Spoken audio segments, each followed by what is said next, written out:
ಹೇಳಿದ್ರಂತೆ, 3 ಸರ್ತಿ ಭವಿಷ್ಯವನ್ನು ನುಡಿದಿದ್ರಂತೆ. ನನ್ನಂತೆ ಮುಂದೆ ಒಬ್ಬರು ಬರ್ತಾರೆ, ಸಪ್ತಮೋ ಮತ್ಸಮೋ ಯೋಗಿ ವರದೇಂದ್ರೋ ಭವಿಷ್ಯತಿ ಅಂತ. ನನ್ನ ಗ್ರಂಥಗಳನ್ನು ಅಧ್ಯಯನ ಮಾಡಲಿಕ್ಕೆ ಮುಂದೆ ಸುಮತೀಂದ್ರ ತೀರ್ಥರು ಬರ್ತಾರೆ ಅಂತ ಹೇಳಿದ್ರಂತೆ. ಆಮೇಲೆ ನನಗೊಂದು ವೃಂದಾವನ ಆಗಬೇಕು ಅಂದ್ರಂತೆ ರಾಯರು.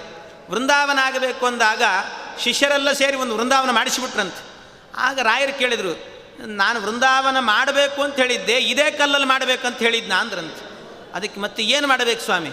ಇಲ್ಲ, ಇನ್ನೊಂದು ರಾಮದೇವರು ಕೂತ ಕಲ್ಲಿದೆ, ಅದೇ ಕಲ್ಲಿಂದ ಆಗಬೇಕು ಅಂತ ಮಂತ್ರಾಲಯದ ಹತ್ತಿರ ಇರುವಂಥ ಮಾಧವಾರಂ ಕ್ಷೇತ್ರದಲ್ಲಿ ಇದ್ದ ಕಲ್ಲನ್ನು ತರಿಸಿ ಅದರಿಂದ ವೃಂದಾವನ ಮಾಡಿಸಿದರು.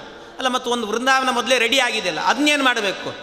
ನನ್ನಿಂದ ಮುಂದೆ ವಾದೀಂದ್ರ ತೀರ್ಥರು ಅಂತ ಬರ್ತಾರೆ, ಆ ವಾದೀಂದ್ರ ತೀರ್ಥರಿಗೆ ಈ ವೃಂದಾವನವನ್ನು ಮಾಡಿ, ಅಷ್ಟೇ ಅಲ್ಲ ಆ ವೃಂದಾವನ ಎನ್ನುವುದು ನನ್ನ ಪಕ್ಕದಲ್ಲೇ ಇರಬೇಕು ಅಂದ್ರಂತೆ ರಾಯರು.